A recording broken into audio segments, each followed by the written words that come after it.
नमामि शमीशं निर्वाणरूपं विवं व्यापकं ब्रह्म वेदस्वरूपं निजं निर्गुणं निर्विकल्पं तिरीहं गिराज्ञानगोति तमीशं गिरीशं करालं महाकाल कालं कृपालं गुणागार संसार पारं नतोऽहं तुषाराद् संकाश गौरं गभीरं मनोभूतिकोटि प्रवासी शरीरं स्फुरन्मूलकल्लोल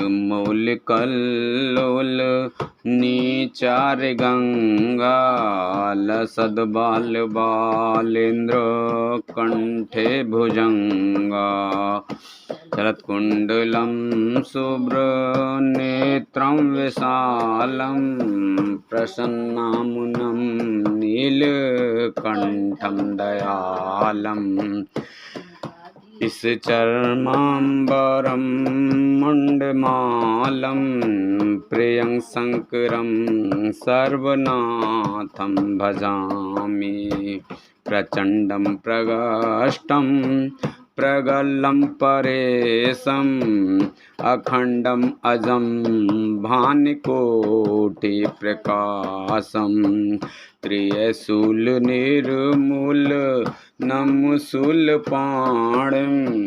भजेऽहं भवानी पतिं व्याविगम्यं कलातीत कल्याण कल्पान्तिकारी सदा सच्चिदानन्ददाता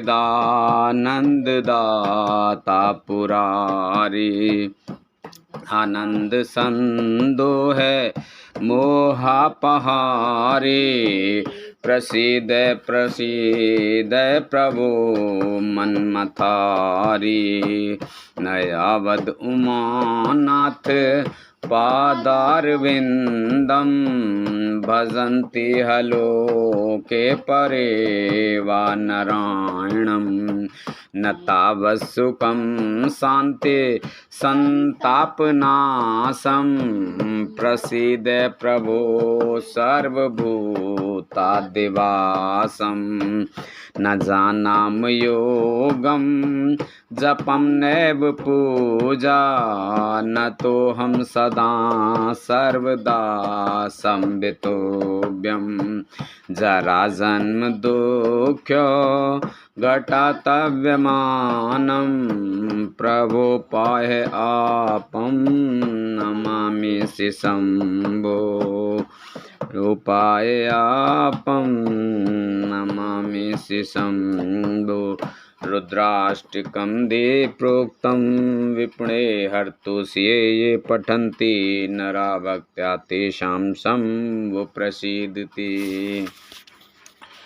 सुन विनते सर्वज्ञ शिव देख विप्र अनुराग नव मंदिर वाणी भई दुजबर वरमान जो प्रसन्न प्रभु मोह पर नाथ दीन पर ने निज पर भक्ति देव प्रभु कुंदु सरवर दे तब माया बस जीव जड़ संकट फिरहि बिलान तिन पर क्रोध न कीजिए कृपा सिंधु भगवान शंकर दीन दयाल अब मो पर हो कृपाल सात अनुग्रह हूँ तेहि नाथ तोर ही काल सियापति रामचंद्र पत जय शरणम शंकर हरि ओम जय जय सिया राम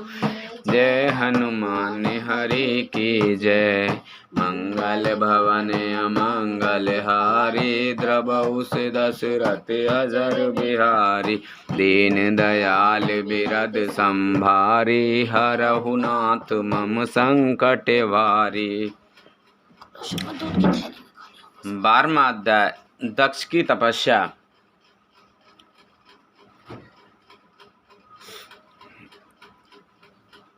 11वां अध्याय ब्रह्मा जी की काली देवी से प्रार्थना। 12वां अध्याय दक्ष की तपस्या। नारद जी ने पूछा, हे ब्रह्मा जी, उत्तम व्रत का पालन करने वाले प्रजापति दक्ष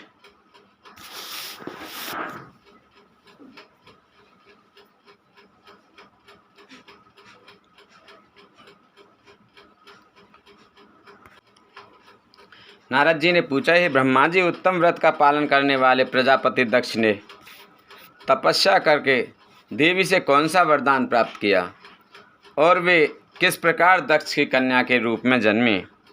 ब्रह्मा जी बोले, हे नारद, मेरी आज्ञा पाकर प्रजापति दक्ष क्षीर सागर के उत्तरी तट पर चले गए।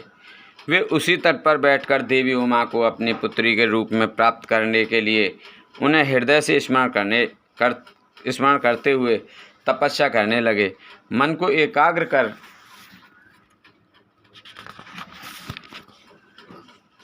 प्रजापति दक्ष दृढ़ता से कठोर व्रत का पालन करने लगे। उन्होंने 3000 दिव्य वर्षों तक घोर तपस्या की। वे केवल जल और हवा ही ग्रहण करते थे। तत्पश्चात देवी जगदम्बा ने उन्हें प्रत्यक्ष दर्शन दिए। कालिका देवी अपने सिंह पर विराजमान थीं। उनकी श्यामल कांति व मुख अत्यंत मोहक था। उनकी 4 भुजाएं थीं। वे एक हाथ में वरद, दूसरे में अभय, तीसरे में नीलकमल और चौथे हाथ में खड्ग धारण किए हुए थीं। उनके दोनों नेत्र लाल थे और केश लंबे व खुले हुए थे। देवी का स्वरूप बहुत ही मनोहारी था।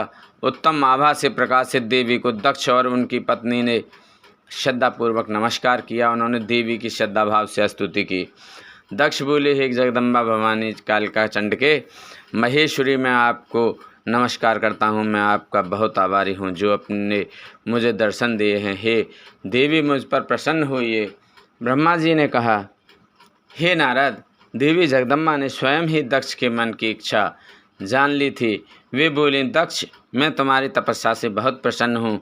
तुम अपने मन की इच्छा मुझे बताओ, मैं तुम्हारे सभी दुखों को अवश्य दूर करूँगी। तुम अपनी इच्छा अनुसार वरदान मांग सकते हो। जगदम्बा की यह बात सुनकर प्रजापति दक्ष बहुत प्रसन्न हुए और देवी को प्रणाम करने लगे। दक्ष बोले, हे देवी, आप धन्य हैं। आप ही प्रसन्न होने पर मनोवांछित फल देने वाली हैं। हे देवी, यदि आप मुझे वर देना चाहते हैं तो मेरी बात ध्यानपूर्वक सुनें और मेरी इच्छा पूर्ण करें। हे जगदम्बा, मेरे स्वामी शिव ने रुद्र अवतार धारण किया है, परंतु अब तक आपने कोई अवतार धारण नहीं किया है। आपके सिवा कौन उनकी पत्नी होने योग्य है। अतः हे देवी, आप मेरी पुत्री के रूप में धरती पर जन्म लें और भगवान शिव को अपने रूप में लावण्य से मोहित करें। हे जगदम्बा, आपके अलावा कोई भी शिव जी को कभी मोहित नहीं कर सकता। इसलिए आप हर मोहिनी अर्थात भगवान को मोहने वाली बनकर संपूर्ण जगत का हित कीजिए। यही मेरे लिए वरदान है। दक्ष का यह वचन सुनकर जगदम्बिका हंसने लगीं और मन में भगवान शिव का स्मरण कर बोलीं, हे प्रजापति दक्ष, तुम्हारी पूजा आराधना में से मैं प्रसन्न हूँ। तुम्हारे वर के अनुसार मैं तुम्हारी पुत्री के रूप में जन्म लूँगी। तत्पश्चात बड़ी होकर मैं कठोर तप द्वारा महादेव जी को प्रसन्न कर उन्हें पति रूप में प्राप्त करूँगी। मैं उनकी दासी हूँ। प्रत्येक जन्म में शिव शंभु ही मेरे स्वामी होते हैं। अतः मैं तुम्हारी घर में जन्म लेकर शिवा का अवतार धारण करूँगी। अब तुम घर जाओ, परंतु एक बात हमेशा याद रखना, जिस दिन तुम्हारे मन में मेरा आदर कम हो जाएगा उसी दिन मैं अपना शरीर त्याग कर अपने स्वरूप में लीन हो जाऊंगी। यह कहकर देवी जगदम्बा वहाँ से अंतर्ध्यान हो गईं तथा प्रजापति दक्ष सुखी मन से लौटकर घर आ गए। 13वां अध्याय दक्ष द्वारा मैथुनी षष्ठी का आरंभ। ब्रह्मा जी कहते हैं, हे नारद, प्रजापति दक्ष देवी का वरदान पाकर अपने आश्रम में लौट आए।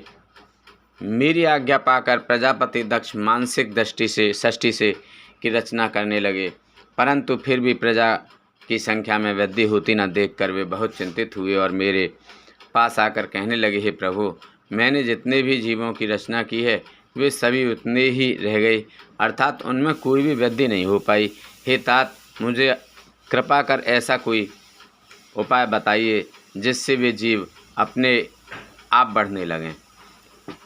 ब्रह्मा जी बोले, प्रजापति दक्ष, मेरी बात ध्यानपूर्वक सुनो। तुम त्रिलोकीनाथ भगवान शिव की भक्ति करते हुए यह कार्य संपन्न करो, वे निश्चय ही तुम्हारा कल्याण करेंगे। तुम प्रजापति वीरण की परम सुंदर पुत्री अस्सिकनी से विवाह करो और स्त्री के साथ मैथुन धर्म का आश्रय लेकर प्रजा बढ़ाओ। अस्सिकनी से तुम्हें बहुत सी संतानें प्राप्त होंगी। मेरी आज्ञा के अनुसार दक्ष ने वीरण की पुत्री अस्सिकनी से विवाह कर लिया। उनकी पत्नी के गर्भ से उन्हें 10,000 पुत्रों की प्राप्ति हुई। ये हर्यश्व नाम से जाने गए। सभी पुत्र धर्म के पथ पर चलने वाले थे। एक दिन अपने पिता दक्ष से उन्हें प्रजा की सृष्टि करने का आदेश मिला। तब इस उद्देश्य से तपस्या करने के लिए वे पश्चिम दिशा में स्थित नारायण सर नामक तीर्थ पर गए। वहाँ सिंधु नदी व समुद्र का संगम हुआ। उस पवित्र तीर्थ के जल के स्पर्श से उनका मन उज्ज्वल और ज्ञान से संपन्न हो गया। वे उसी स्थान पर प्रजा की वृद्धि के लिए तप करने लगे।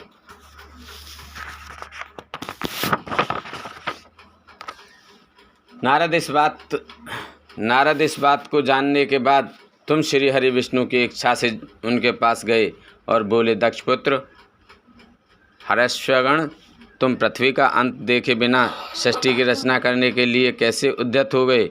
ब्रह्मा जी बोले, हर्यश्व बड़े ही बुद्धिमान थे। वे तुम्हारा प्रश्न सुनकर उस पर विचार करने लगे। वे सोचने लगे कि जो उत्तम शास्त्र रूपी पिता के निवृत्तिपरक आदेश को नहीं समझता, वह केवल रजोगुण पर विश्वास करने वाला पुरुष सृष्टि निर्माण का कार्य कैसे कर सकता है। इस बात को समझकर वे नारद जी की परिक्रमा करके ऐसे रास्ते पर चले गए जहाँ से वापस लौटना असंभव है। जब प्रजापति दक्ष को यह पता चला कि उनके सभी पुत्र नारद से शिक्षा पाकर मेरी आज्ञा को भूलकर ऐसे स्थान पर चले गए जहाँ से लौटना नहीं जा सकता, तो दक्ष इस बात से बहुत दुखी हुए। वे पुत्रों के वियोग को सह नहीं पा रहे थे। तब मैंने उन्हें बहुत समझाया और उन्हें सांत्वना दी। तब पुनः दक्ष की पत्नी अस्सिकनी के गर्भ से सबलास्व नामक 1,000 पुत्र हुए। वे सभी अपने पिता की आज्ञा को पाकर पुनः तपस्या के लिए उसी स्थान पर चले गए जहाँ उनके बड़े भाई गए थे। नारायण सरोवर के जल के स्पर्श से उनके सभी पाप नष्ट हो गए और मन शुद्ध हो गया। वे उसी तट पर प्रणव मंत्र का जाप करते हुए तपस्या करने लगे। तब नारद, तुमने पुनः वही बातें जो उनके भाइयों को कही थीं उन्हें भी बता दी और तुम्हारे दिखाए मार्ग के अनुसार वे अपने भाइयों के पथ पर चलते ऊर्ध्व गति को प्राप्त हुए। दक्ष को इस बात से बहुत दुख हुआ और वे दुख से बेहोश हो गए। जब प्रजापति दक्ष को ज्ञात हुआ कि यह सब नारद की वजह से हुआ है, तो उन्हें बहुत क्रोध आया। संयोग से तुम भी उसी समय वहां पहुंच गए। तुम्हें देखते ही क्रोध के कारण वे तुम्हारी निंदा करने लगे और तुम्हें धिक्कारने लगे। वे बोले, तुमने सिर्फ दिखाने के लिए ऋषियों का रूप धारण कर रखा है। तुमने मेरे पुत्रों को ठगकर उन्हें भिक्षुओं का मार्ग दिखाया है। तुमने लोक और परलोक दोनों के श्रेय का नाश कर दिया है। जो मनुष्य ऋषि, देव और पितृ ऋणों को उतारे बिना ही मोक्ष की इच्छा मन में लिए माता पिता को त्याग कर घर से चला जाता है, सन्यासी बन जाता है, वह अधोगति को प्राप्त हो जाता है। हे नारद, तुमने बार बार मेरा अमंगल किया है, इसलिए मैं तुम्हें शाप देता हूँ कि तुम कहीं भी स्थिर नहीं रह सकोगे। तीनों लोकों में विचरते हुए तुम्हारा पैर कहीं भी स्थिर नहीं रहेगा, अर्थात तुम्हें ठहरने के लिए सुस्थिर ठिकाना नहीं मिलेगा। नारद, यद्यपि तुम साधु पुरुषों द्वारा सम्मानित हो, परंतु तुम्हें शोकवश दक्ष ने ऐसा शाप दिया जिसे तुमने शांत मन से ग्रहण कर लिया और तुम्हारे मन में किसी प्रकार का विकार नहीं आया। 14वां अध्याय, दक्ष की 60 कन्याओं का विवाह। ब्रह्मा जी बोले, हे मुनिराज, दक्ष के इस रूप को जानकर मैं उसके पास गया। मैंने उसे शांत करने का बहुत प्रयत्न किया और सांत्वना दी, मैंने उसे तुम्हारा परिचय दिया। दक्ष को मैंने यह जानकारी भी दी कि तुम भी मेरे पुत्र हो, तुम मुनियों में श्रेष्ठ एवं देवताओं के प्रिय हो। तत्पश्चात प्रजापति दक्ष ने अपनी पत्नी से 60 सुंदर कन्याएं प्राप्त की, तब उनका धर्म आदि के साथ विवाह कर दिया। दक्ष ने अपनी 10 कन्याओं का विवाह धर्म से, 13 कन्याओं का ब्याह कश्यप मुनि से और 27 कन्याओं का विवाह चंद्रमा से कर दिया। 2 भूतागिरीश और क्रसास्व को और शेष 4 कन्याओं का विवाह तार्क्ष्य के साथ कर दिया। इन सब की संतानों से तीनों लोक भर गए। पुत्र पुत्रियों की उत्पत्ति के पश्चात प्रजापति दक्ष ने अपनी पत्नी सहित देवी जगदम्बिका का ध्यान किया, देवी की बहुत स्तुति की। प्रजापति दक्ष की सप्तनीक स्तुति से देवी जगदम्बिका ने प्रसन्न होकर दक्ष की पत्नी के गर्भ से जन्म लेने का निश्चय किया। उत्तम मुहूर्त देखकर दक्ष की पत्नी ने गर्भ धारण किया। उस समय उनकी शोभा बढ़ गई। भगवती के निवास के प्रभाव से दक्ष पत्नी महामंगल रूपणी हो गई। देवी को गर्भ में जानकर सभी देवी देवताओं ने जगदम्बा की स्तुति की। 9 महीने बीत जाने पर शुभ मुहूर्त में देवी भगवती का जन्म हुआ। उनका मुख दिव्य आभा से सुशोभित था। उनके जन्म के समय आकाश से फूलों की वर्षा होने लगी और मेघ जल बरसाने लगे। देवता आकाश में खड़े मांगलिक ध्वनि करने लगे। यज्ञ की बुझी हुई अग्नि पुनः जलने लगी। साक्षात जगदम्बा को प्रकट हुए देखकर दक्ष ने भक्ति भाव से उनकी स्तुति की। स्तुति सुनकर देवी प्रसन्न होकर बोली, हे प्रजापते, तुम्हारी तपस्या से प्रसन्न होकर मैंने तुम्हारे घर में पुत्री के रूप में जन्म लेने को जो वर दिया था वह आज पूर्ण हो गया है। यह कहकर उन्होंने पुनः शिशु रूप धारण कर लिया तथा रोने लगीं। उनका रोना सुनकर दासियां उन्हें चुप कराने हेतु वहां एकत्र हो गईं। जन्मोत्सव में गीत और अनेक वाद्य यंत्र बजने लगे। दक्ष ने वैदिक रीति से अनुसंधान किया और ब्राह्मणों को दान दिया। उन्होंने अपनी पुत्री का नाम उमा रखा। देवी उमा का पालन बहुत अच्छे तरीके से किया जा रहा था। वह बालकपन में बहुत सी लीलाएं करती थीं। देवी उमा इस प्रकार बढ़ने लगीं जैसे शुक्ल पक्ष में चंद्रमा की कला बढ़ती है। जब भी वे अपनी सखियों के साथ बैठती वे भगवान शिव की मूर्ति को ही चित्रित करती थीं। वे सदा प्रभु शिव के भजन गाती थीं, उन्हीं का स्मरण करती और भगवान शिव की भक्ति में ही लीन रहती। 15वां अध्याय, सती की तपस्या। ब्रह्मा जी बोले, हे नारद, एक दिन मैं तुम्हें लेकर प्रजापति दक्ष के घर पहुंचा। वहां मैंने देवी सती को उनके पिता के पास बैठे देखा। मुझे देखकर दक्ष ने आसन से उठकर मुझे नमस्कार किया। तत्पश्चात सती ने भी प्रसन्नतापूर्वक मुझे नमस्कार किया। हम दोनों वहां आसन पर बैठ गए। तब मैंने देवी सती को आशीर्वाद देते हुए कहा, सती, जो केवल तुम्हें चाहते हैं और तुम्हारी ही कामना करते हैं, तुम भी मन में उन्हीं को सोचती हो और उसी के रूप का स्मरण करती हो। उन्हीं सर्वत्र जगदीश्वर महादेव को तुम पति रूप में प्राप्त करो, वे ही तुम्हारे योग्य हैं। कुछ देर बाद दक्ष से विदा लेकर मैं अपने धाम को चल दिया। दक्ष को मेरी बातें सुनकर बड़ा संतोष एवं प्रसन्नता हुई। मेरे कथन से उनकी सारी चिंताएं दूर हो गईं। धीरे धीरे सती के कुमारावस्था पार कर ली और वे युवावस्था में प्रवेश कर लगईं। उनका रूप अत्यंत मनोहारी था। उनका मुख्य दिव्य तेज से शोभायमान था।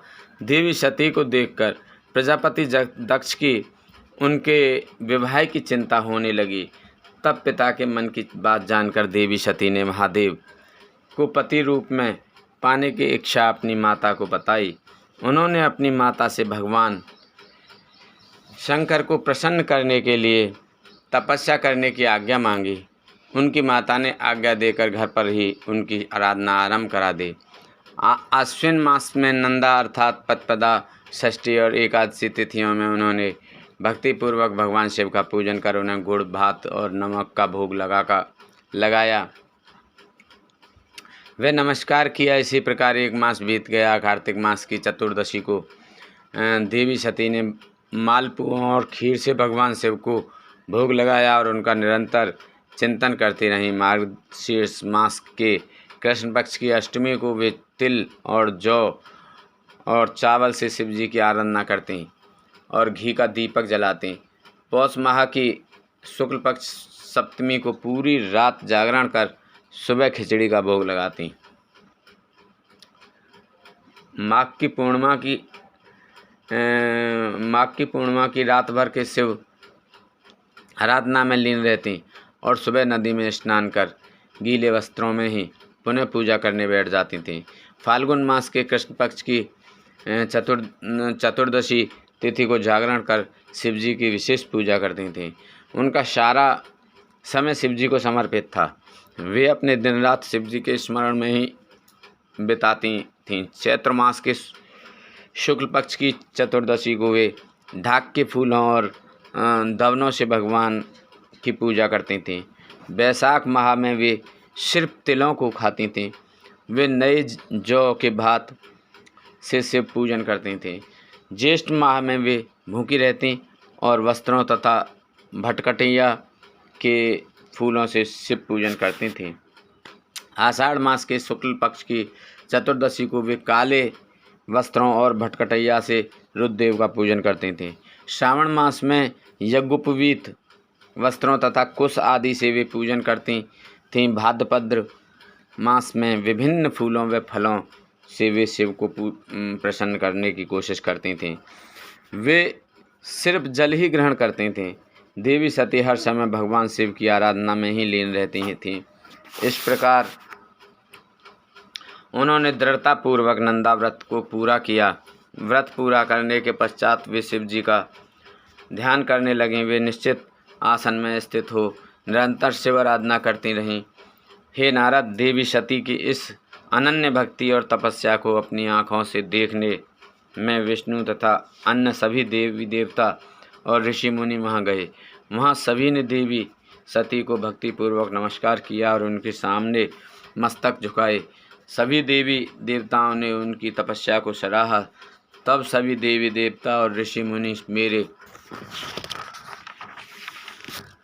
ब्रह्मा और विष्णु सहित कैलाश पर्वत पर पहुँचे। वहाँ भगवान शिव ध्यानमग्न थे। हमने उन्हें निकट जाकर दोनों हाथ जोड़कर उन्हें प्रणाम किया तथा उनकी स्तुति आरंभ कर दी। हमने कहा, प्रभु आप परम शक्तिशाली हैं। आप ही सत्व, रज और तप आदि शक्तियों के स्वामी हैं। वेद त्रयी, लोक त्रयी आपका स्वरूप है। आप अपनी शरण में आए भक्तों की सदैव रक्षा करते हैं। आप सदैव भक्तों का उद्धार करते हैं। हे महादेव, हे महेश्वर, हम आपको नमस्कार करते हैं। आपकी महिमा जान पाना कठिन ही नहीं, असंभव है। हम आपके सामने अपना मस्तक झुकाते हैं। ब्रह्मा जी बोले, नारद, इस प्रकार भगवान शिव शंकर की स्तुति करके सभी देवता मस्तक झुकाकर शिव जी के सामने चुपचाप खड़े हो गए। 16वां अध्याय रुद्रदेव का सती से विवाह। ब्रह्मा जी बोले, श्री विष्णु सहित अनेक देवी देवताओं और ऋषि मुनियों द्वारा की गई स्तुति सुनकर सृष्टिकर्ता शिव जी ने प्रसन्नतापूर्वक हम सबके आगमन का कारण पूछा। रुद्रदेव बोले, हे हरे, हे देवताओं और महर्षियों, मुझे अपने कैलाश पर आगमन के विषय में बताइए। आप लोग यहाँ किस लिए आए हैं और आपको कौन सा कार्य है, कृपया मुझे बताइए। मुनि महादेव जी के इस प्रकार पूछने पर भगवान विष्णु की आज्ञा से मैंने इस प्रकार निवेदन किया। मैं बोला, हे देवादिदेव महादेव, करुणा सागर, हम सब यहाँ आपकी सहायता मांगने के लिए आए हैं। भगवान, हम तीन होते हुए भी एक हैं। सृष्टि के चक्र को नियमित तथा सुचारू रूप से चलाने के लिए हम एक दूसरे के सहयोगी की तरह कार्य करते हैं।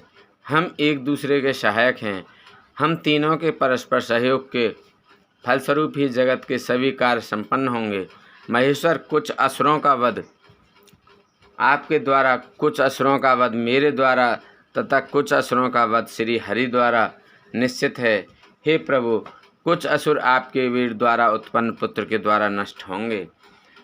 हे भगवान, आप घोर असुरों का विनाश कर जगत को स्वास्थ्य व अभय प्रदान करते हैं।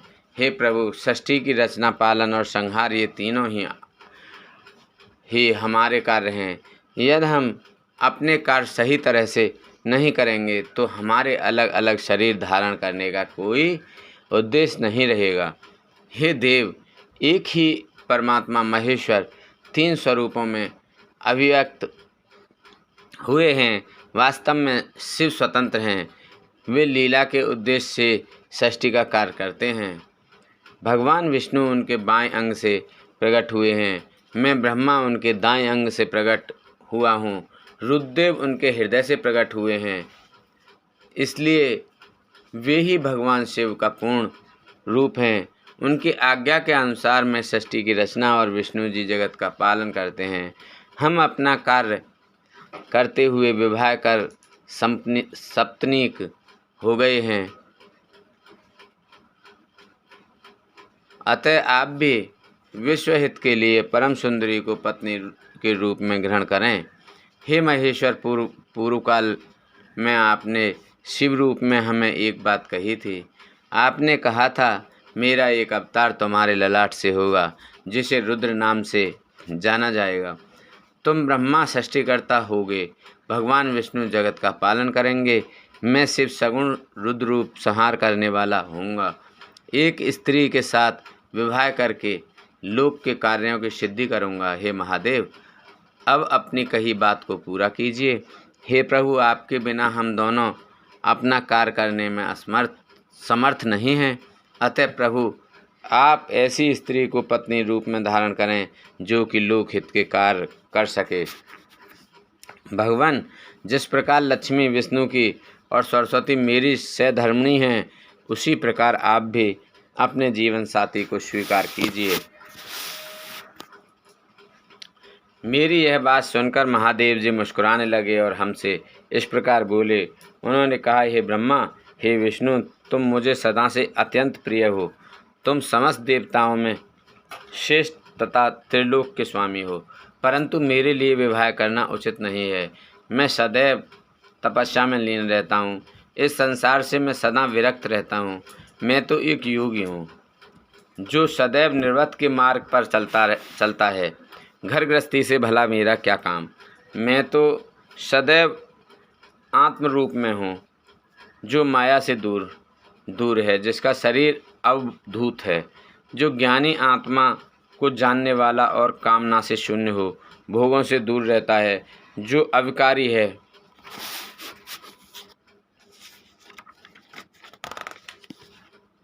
भला उसे संसार में स्त्री से क्या प्रयोजन है। मैं तो योग करते समय ही आनंद का अनुभव करता हूँ। जो मनुष्य ज्ञान से रहित हैं वे ही भोग को अधिक महत्व देते हैं। विवाह एक बहुत बड़ा बंधन है, इसलिए मैं विवाह के बंधनों में बंधना नहीं चाहता। आत्मा का चिंतन करने के कारण मेरी लौकिक स्वार्थ में कोई रुचि नहीं है। फिर भी जगत के हित के लिए तुमने जो कहा है वह मैं करूँगा। तुम्हारे कहे अनुसार मैं विवाह अवश्य करूँगा, क्योंकि मैं सदा अपने भक्तों के वश में रहता हूँ। परंतु मैं ऐसी स्त्री से विवाह करूँगा जो योगिनी तथा इच्छानुसार रूप धारण करने वाली हो। जब मैं योग साधना करूँ तो वह भी योगिनी हो जाए, और जब मैं कामासक्त हूँ तब वह कामनी बन जाए। ऐसी स्त्री ही मुझे पत्नी रूप में स्वीकार होगी। मैं सदैव शिव चिंतन में लगा रहता हूँ। जो स्त्री मेरे चिंतन में विघ्न डालेगी वह जीवित नहीं रह सकेगी। मैं, विष्णु और ब्रह्मा हम सभी शिव के अंश हैं, इसलिए हम सदा ही उनका चिंतन करते हैं। उनके चिंतन के लिए मैं बिना विवाह किए रह सकता हूँ। अतः मुझे ऐसी पत्नी प्रदान कीजिए जो मेरे अनुसार ही कार्य करे। यदि वह स्त्री मेरे कार्यों में विघ्न डालेगी तो मैं उसे त्याग दूंगा। विवाह हेतु शिव की स्वीकृति पाकर मैं और विष्णु जी प्रसन्न हो गए।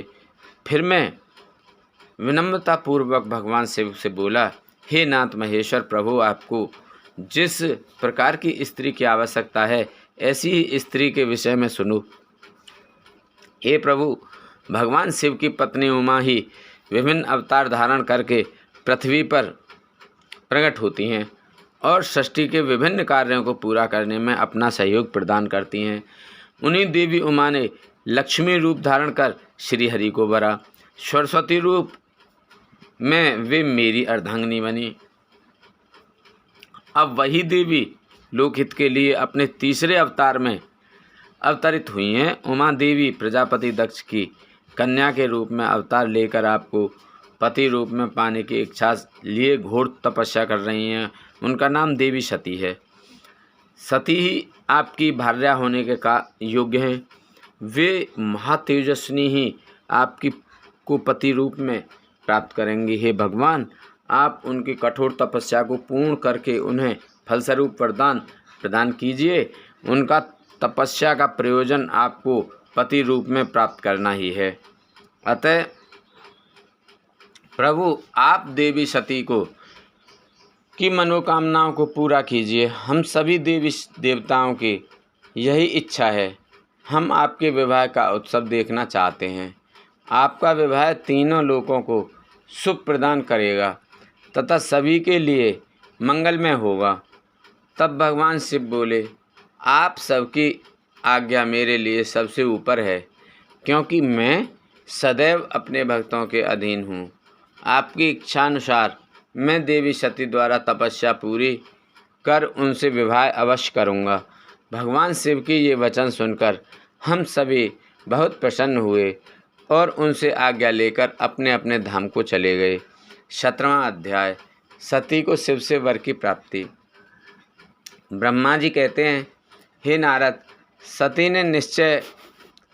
सती ने आश्विन मास के शुक्ल पक्ष की अष्टमी को उपवास किया। नंदा व्रत के पूर्ण होने पर जब वे भगवान शिव के ध्यान में मग्न थीं, तो भगवान शिव ने उन्हें प्रत्यक्ष दर्शन दिए। भगवान शिव का रूप अत्यंत मनोहारी था। उनके 5 मुख थे और प्रत्येक मुख में 3 नेत्र थे। मस्तक पर चंद्रमा शोभित था। उनके कंठ में नील चिन्ह था। उनके हाथ में त्रिशूल, ब्रह्मकपाल, वर तथा अभय था। उन्होंने पूरे शरीर पर भस्म लगा रखी थी। गंगा जी उनके मस्तक की शोभा बढ़ा रही थीं। उनका मुख करोड़ों चंद्रमाओं के समान प्रकाशवान था। सती के उन्हें प्रत्यक्ष रूप में अपने सामने पाकर उनके चरणों की वंदना की। उस समय लज्जा और शर्म के कारण उनका सिर नीचे की ओर झुका हुआ था। तपस्या का फल प्रदान करने के लिए शिवजी बोले, उत्तम व्रत का पालन करने वाली हे दक्ष नंदिनी, मैं तुम्हारी तपस्या से बहुत प्रसन्न हूँ, इसलिए तुम्हारी मनोकामना को पूरा करने के लिए स्वयं यहाँ प्रकट हुआ हूँ। अतः तुम्हारे मन में जो भी इच्छा है, तुम्हारी जो भी कामना है, जिसके वशीभूत होकर तुमने इतनी घोर तपस्या की है, वह मुझे बताओ, मैं उसे अवश्य पूर्ण करूँगा। ब्रह्मा जी कहते हैं, हे मुनि, जगदीश्वर महादेव जी के सती के मनोभाव को समझ लिया था। फिर भी वे सती से बोले कि देवी वर मांगो। देवी सती शर्म से सिर झुकाई थीं। वे चाहकर भी कुछ नहीं कह पा रही थीं। भगवान शिव के वचन सुनकर सती प्रेम में मग्न हो गई थीं। शिवजी बार बार सती से वर मांगने के लिए कह रहे थे। तब देवी सती ने महादेव जी से कहा, हे वर देने वाले प्रभु, मुझे मेरी इच्छा के अनुसार ही वर दीजिए। इतना कहकर देवी चुप हो गईं। जब भगवान शिव ने देखा कि देवी सती लज्जावश कुछ कह नहीं पा रही हैं, तो वे स्वयं उनसे बोले, हे देवी, तुम मेरी अर्धांगिनी बनो। यह सुनकर सती अत्यंत प्रसन्न हुई, क्योंकि उन्हें अपने मनोवांछित फल की प्राप्ति हुई थी। वे अपने हाथ जोड़कर और मस्तक को झुकाकर भक्तवत्सल शिव के चरणों की वंदना करने लगीं। सती बोली, हे देवादिदेव महादेव, प्रभु, आप मेरे पिता को कहकर वैवाहिक विधि से मेरा पाणी ग्रहण करें। ब्रह्मा जी बोले, नारद, सती की बात सुनकर शिवजी ने उन्हें यह आश्वासन दिया कि ऐसा ही होगा। तब देवी सती ने भगवान शिव को हर्ष एवं मोह से देखा और उनसे आज्ञा लेकर अपने पिता के घर चली गईं। भगवान शिव कैलाश पर लौट गए और देवी सती का स्मरण करते हुए उन्होंने मेरा चिंतन किया। शिवजी के स्मरण करने पर मैं तुरंत कैलाश की ओर चल दिया। मुझे देखकर भगवान शिव बोले, ब्रह्मन, दक्ष कन्या सती ने बड़ी भक्ति से मेरी आराधना की है। उनके नंदाव्रत के प्रभाव से और आप सब देवताओं की इच्छाओं का सम्मान करते हुए मैंने देवी सती को उनका मनोवांछित वर प्रदान कर दिया है। देवी ने मुझसे यह वर मांगा है कि मैं उनका पति हो जाऊं। उनके वर के अनुसार मैंने सती को अपनी पत्नी के रूप में प्राप्त करने का वर दे दिया है। वर प्राप्त कर वे बड़ी प्रसन्न हुई तथा उन्होंने मुझसे प्रार्थना की कि मैं उनके पिता प्रजापति दक्ष के समक्ष देवी सती से विवाह करने का प्रस्ताव रखूं और पाणी ग्रहण कर उनका वरण करूं। उनके विनम्र अनुरोध को मैंने स्वीकार कर लिया है, इसलिए मैंने आपको यहाँ बुलाया है कि आप प्रजापति दक्ष के घर जाकर उनसे देवी सती का कन्यादान मुझसे कराने का अनुरोध करें। भगवान शिव की आज्ञा से मैं बहुत प्रसन्न हुआ और मैंने उनसे कहा, भगवान मैं धन्य हो गया जो आपने हम सभी देवी देवताओं के अनुरोध को स्वीकार किया। देवी सती को अपनी पत्नी बनाना स्वीकार करने और इस कार्य को पूरा करने के लिए मुझे चुना। मैं आपकी आज्ञानुसार अभी प्रजापति दक्ष के घर जाता हूँ तथा उन्हें आपका संदेश सुनाकर देवी सती का हाथ आपके लिए मांगता हूँ। यह कहकर मैं वेगशाली रथ से दक्ष के घर की ओर चल दिया। नारद जी ने पूछा, हे पितामह, पहले आप मुझे यह बताइए कि देवी सती के घर लौटने पर क्या हुआ? दक्ष ने उनसे क्या कहा और क्या किया? ब्रह्मा जी नारद जी के प्रश्न का उत्तर देते हुए बोले, जब देवी सती तपस्या पूर्ण होने पर अपनी इच्छा के अनुरूप भगवान शिव से वर पाकर अपने घर लौटी तो उन्होंने श्रद्धापूर्वक अपने माता पिता को प्रणाम किया। उन्होंने अपनी सहेली द्वारा अपने माता पिता को यह सूचना दी कि उन्हें भगवान शिव से वरदान की प्राप्ति हो गई है। वे सती की तपस्या से बहुत प्रसन्न हुए हैं और उन्हें अपनी पत्नी के रूप में प्राप्त करना चाहते हैं। यह सुनकर प्रजापति दक्ष और उनकी पत्नी बहुत प्रसन्न हुए। उन्होंने आनंदित होकर बड़े उत्सव का आयोजन किया। उन्होंने ब्राह्मणों को भोजन कराया और उन्हें दक्षिणा दी। उन्होंने गरीबों और दीनों को दान दिया। कुछ समय बीतने पर प्रजापति दक्ष को पुनः चिंता होने लगी कि वे अपनी पुत्री का विवाह भगवान शिव से कैसे करें, क्योंकि वे अब तक मेरे पास सती का हाथ मांगने नहीं आए हैं। इस प्रकार प्रजापति दक्ष चिंता मग्न हो गए, लेकिन उन्हें ऐसी चिंता ज़्यादा दिनों तक नहीं करनी पड़ी। शिव तो कृपा के सागर और करुणा की खान हैं, तब वह कैसे चिंतित रह सकता है जिसकी पुत्री ने तप द्वारा शिव को वरण किया है। जब मैं सरस्वती सहित उनके घर उपस्थित हो गया तब मुझे देखकर उन्होंने मुझे प्रणाम किया और बैठने के लिए आसन दिया। तत्पश्चात दक्ष ने मेरे आने का कारण पूछा तो मैंने अपने आने का प्रयोजन बताते हुए कहा, हे प्रजापति दक्ष, मैं भगवान शिव की आज्ञा से आपके घर आया हूँ। मैं देवी सती का हाथ महादेव जी के लिए मांगने आया हूँ। सती ने उत्तम आराधना करके भगवान शिव को प्रसन्न कर उन्हें अपने पति के रूप में प्राप्त करने का वर प्राप्त किया है। अतः तुम शीघ्र ही सती का पाणी ग्रहण शिव जी के साथ कर दो। नारद मेरी यह बातें सुनकर दक्ष बहुत प्रसन्न हुआ। उसने हर्षित मन से इस विवाह के लिए अपनी स्वीकृति दे दी। तब मैं प्रसन्न मन से कैलाश पर्वत पर चल दिया। वहाँ भगवान शिव मेरी उत्सुकता से प्रतीक्षा कर रहे थे। वहीं दूसरी ओर प्रजापति दक्ष, उनकी पत्नी और पुत्री सती विवाह प्रस्ताव आने पर हर्ष से विभोर हो रहे थे।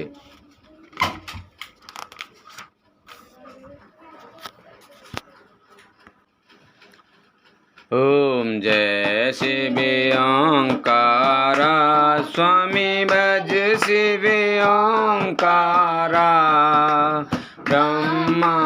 विष्णु सदा शिव ब्रह्मा विष्णु सदा शिव अर्धांगिनी धारा ओम जय शिव ओंकारा एकानन चतुरानन पंचानन राज स्वामी पंचानन राज हंसानन गरुड़ासन हंसानन गरुड़ासन सुवाहन साज ओम जय शिव ओंकारा दो भुज चार चतुर्भुज दस भुज ते सोहे स्वामी दस भुज ते सोहे तीनों रूप निरखता तीनों रूप निरखता त्रिभुवन जन मोहे ओम जय शिव ओंकारा अक्षमाला वनमाला मुंडमाला धारी स्वामी मुंडमाला धारी चंदन मृग मद सोहे चंदन मृग मद सोहे भोले शुभकारी ओम जय शिव ओंकारा श्वेतांबर पीतांबर बागांबर आंगे स्वामी बागांबर आंगे सनकादिक ब्रह्मादिक सनकादिक ब्रह्मादिक भूतादिक संगे ओम जय शिव ओंकारा हे मद कमंडल चक्र त्रिशूल धारता स्वामी चक्र त्रिशूल धरता जग करता जग भरता जग करता जग भरता जग पालन करता ओम जय शिव ओंकारा ब्रह्मा विष्णु सदा शिव जानते अविवेका जानते अविवेका प्रणवाक्षर में शोभित प्रणवाक्षर में शोभित ये तीनों एका ओम जय शिव ओंकारा स्वामी जी की आरती जो कोई नर गावे स्वामी प्रेम सहित गाता कहत शिवानंद स्वामी भगत हरि हर स्वामी मन मानसित फल पाता ओम जय शिव ओंकारा जय शिव ओंकारा निहर शिव ओंकारा ब्रह्मा विष्णु सदा शिव ब्रह्मा विष्णु सदा शिव अर्धांगिनी धारा ओम जय शिव ओंकारा बोल शंकर भगवान की जय बोल दुर्गे माँ की जय जय शंकर शंकर जय शंकर कैलाशपति जय गौरा गौरा जय गौरा माँ पार्वती जय शंकर शंकर जय शंकर कैलाशपति जय गौरा जय गौरा माँ पार्वती जय शंकर शंकर कैलाशपति जय गौरा गोरा जय गोरा माँ पार्वती। जय शंकर शंकर जय शंकर कैलाशपति। जय गोरा गोरा जय गोरा माँ पार्वती। जय शंकर शंकर जय शंकर कैलाशपति। शंकर जय गोरा जय पार्वती। जय शंकर शंकर जय शंकर कैलाशपति। जय गोरा जय गोरा जय पार्वती। जय शंकर जय शंकर कैलाशपति। जय गोरा जय गोरा माँ पार्वती। जय शंकर जय शंकर कैलाशपति। जय गोरा माँ गोरा जय गोरा माँ पार्वती। बोल शंकर भगवान की जय, बोल दुर्गे माँ की जय, बोल पार्वती माता की जय, बोल हनुमान बाबा की जय, बोल गणेश भगवान की जय, बोल सीता माता की जय, बोल रामचंद्र भगवान की जय, बोल कार्तिक जी की जय, बोल कृष्ण भगवान की जय, बोल राधिका माता की जय, बोल रामचंद्र भगवान की जय, सीता माता की जय, बोल विष्णु भगवान की जय, लक्ष्मी माता की जय, बोल तुलसा मैया, गंगे मैया, गैया मैया, संतोषी माता, पृथ्वी माता, कालिका मैया की जय, बोल सभी देवी देवतन की जय। हर हर महादेव शंभू।